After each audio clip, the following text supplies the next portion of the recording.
আসসালামু আলাইকুম, সবাইকে শুভ দুপুর। আজকে দুপুরের রেসিপি লাউ দিয়ে ডাল দিয়ে মাছ দিয়ে রান্না করব।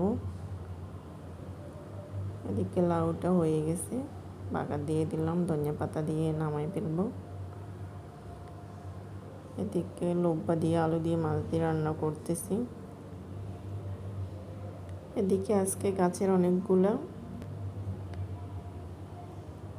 পুঁই শাক তুলে নিলাম, এগুলো একটু শুটকি দিয়ে ভাজি করব। স্বাদ মতো লবণ, হলুদ, মরিচ দিয়ে দিলাম। এখন শাকটাকে দিয়ে দিলাম। এটা আমার বেলকনিতে হয়েছে গাছটা, অনেকগুলো শাক পাইলাম। ওদিকে বরকটি দিয়ে আলু দিয়ে মাছ দিয়ে রান্না করব।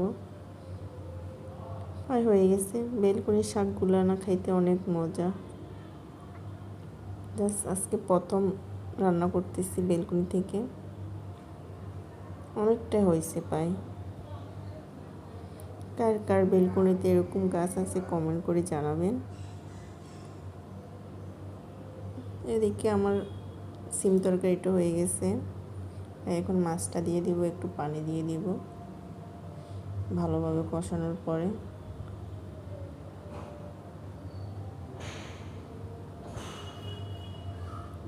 হয়ে গেছে আমার রান্নাটা। এখন শাকটা হয়ে গেছে, একটু ধনিয়া পাতা দিয়ে দিতেছি।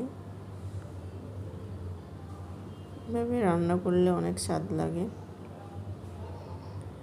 এদিকেও আমার তরকারিটা হয়ে গেছে, একটু বাগার দিয়ে দিব। আজকে দুপুরে রান্না এগুলোই আছে।